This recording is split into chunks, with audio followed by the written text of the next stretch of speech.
Hello, fellow hams, and welcome to my talk.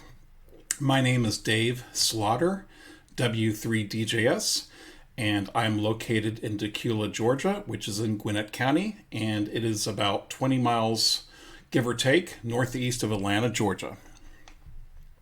I'm going to be demonstrating WSJT-X on HamPi today, communicating with an ICOM IC7300 radio using an end-fed half-wave 10 meter through 80 meter antenna.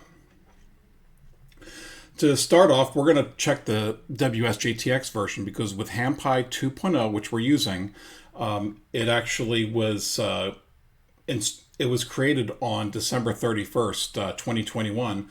So maybe the software needs a little bit of update. So we're going to go ahead and check that by going underneath the ham radio menu, selecting the weak signal folder, and then opening up WSJTX.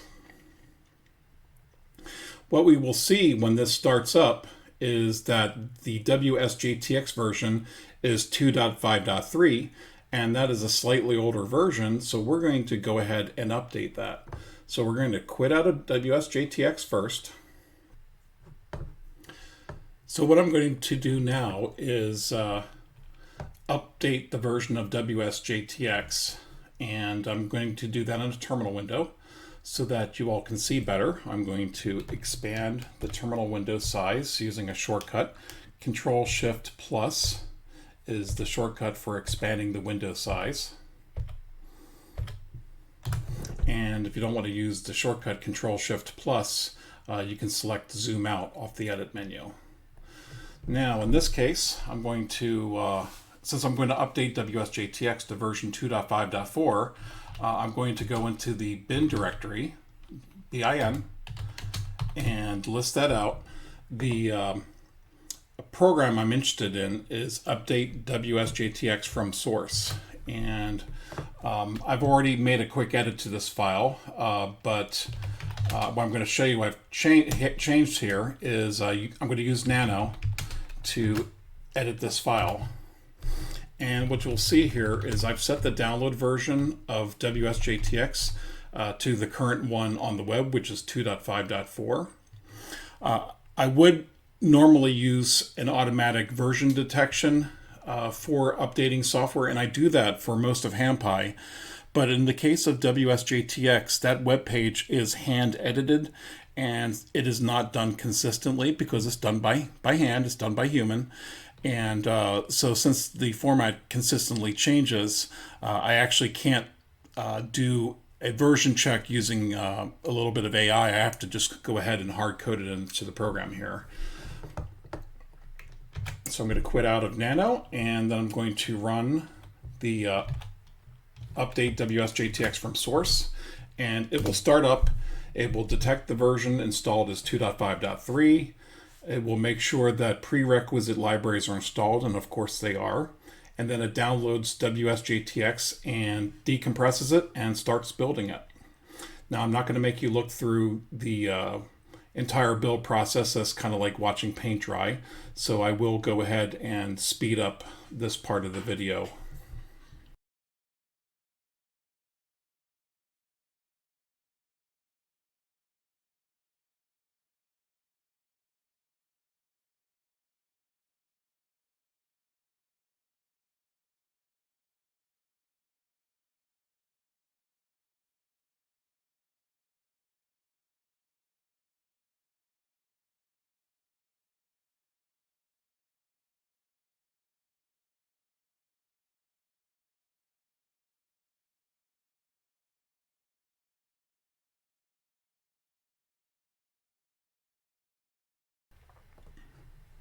So go to the Raspberry Pi menu and select ham radio.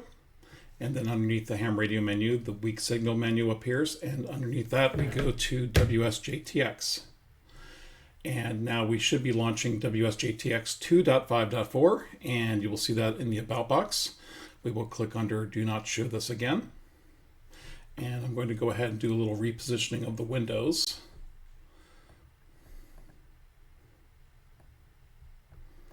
What I want to do is have the waterfall increased to 4 bins per pixel, and it gives us a better view of what's going on. And now I'm going to configure WSJT-X to work with the ICOM IC7300 radio. The first thing I'm going to do is select the mode. I'm going to change it from JT9 to FT8. And then I'm going to go underneath File and select the Settings dialog. The first thing I'm going to do is put in my call sign, which is Whiskey 3 Delta Juliet Sierra, and my grid square is Echo Mike 83. And I'm going to go ahead and set a couple little config options here that I prefer to use. Blank line between decoding periods, display distance in miles, show DXCC grid and work before states, and double click on call sets TX enable. And now before setting the radio, I'm going to go ahead and set the audio.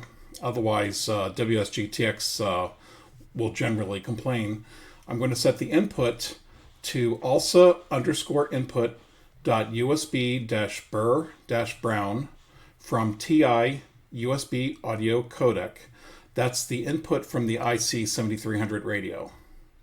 And then for output, I'm going to do pretty much the same thing, except for this time it's going to be ALSA output. If it'll let me select it, let's try this one more time. Sometimes the menu gets a little touchy. So there we go, and that is selected.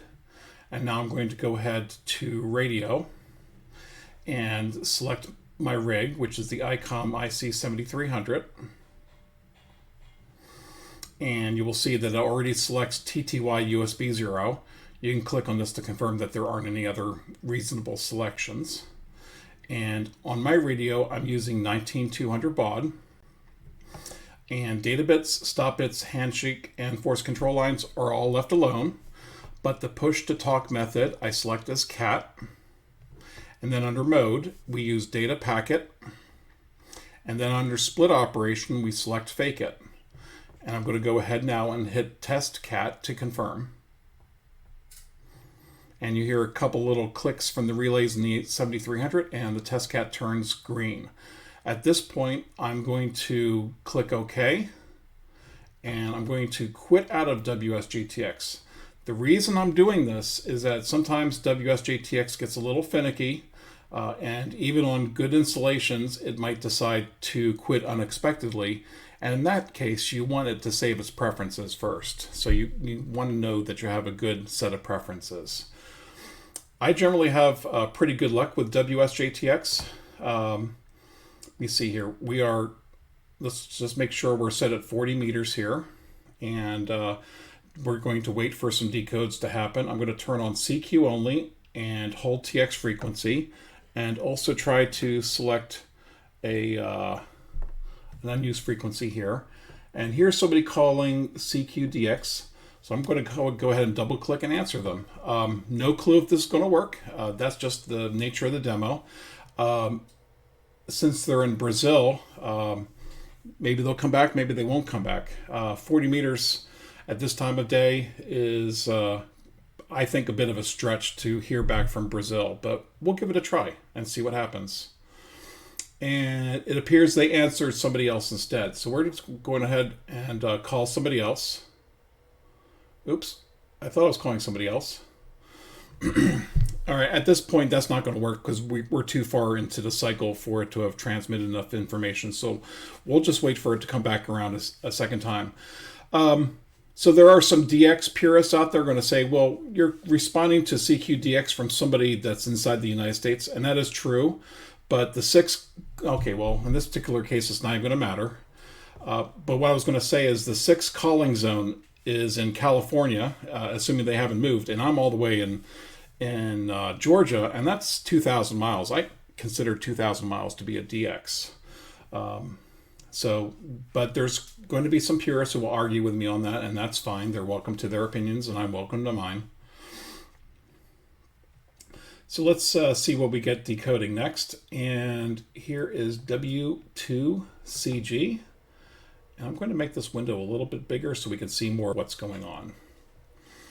And also, I am transmitting on a frequency that's already pretty busy, so they may not even hear me. I'm going to change this to 1600.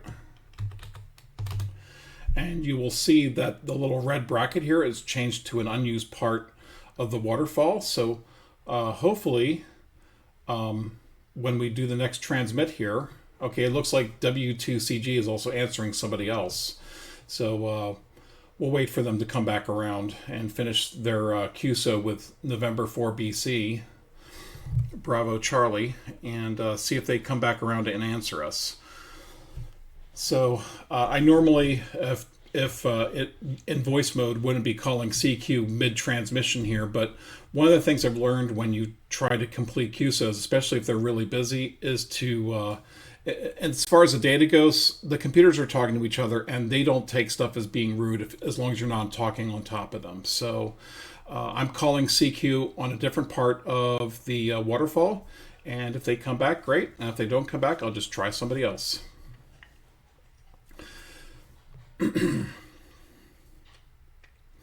Now, while we're doing this, there's another application that ties into WSJT-X. Oh, and we see they have answered back with saying that we're -15 under the noise floor, and we're answering back saying they're 13 over the noise floor. So there's another helper application that works with WSJT-X. So if you go under the ham radio weak signal menu, you'll see a program called GridTracker.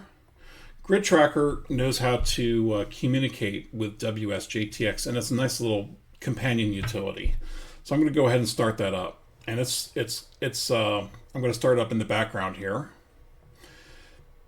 As you'll see, we got a Roger 73 from W2CG, and we're completing the QSO with a nice little 73. Normally I like to log this, and let me see. And in this case, I'm just going to go ahead and click OK, and this gets saved to the log. I'm going to let WSJTX continue to answer other people while I go over here to GridTracker and close the update window. If it will let me. Okay. And as you will see, WSJTX is telling GridTracker that we're currently transmitting, and then it says, okay, now we're decoding. It's a little bit slow because it just started up, but give it a second. And what we will see with GridTracker is as soon as we start transmitting again, and we do have a little bit of a delay here, you can see our little red dot here on the southeastern US. I'm going to zoom in.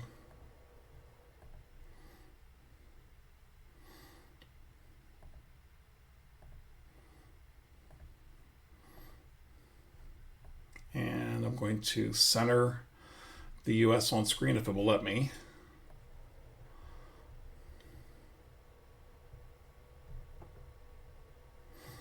Oh. Okay, so it believes K5LD is currently in Florida, so I would have expected it to be to our west, not to our south. Anyway, a lot of people like to run GridTracker as a supplement to WSJTX, and okay, gathering alerts, and yeah, showing Roger. I'm going to go ahead and dismiss this dialog and try to once again center the US in the middle of the window if it will let me.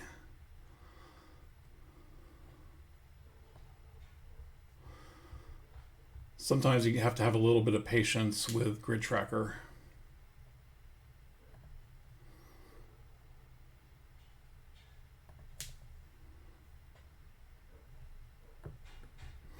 All right, let's try one more time here. Okay, much better. All right, so we're on 40 meters, but on my IC 7300, I have the other bands auto-tuned already. So I'm just going to go ahead and first switch over to 20 meters and make sure we're getting communications on 20 meters first.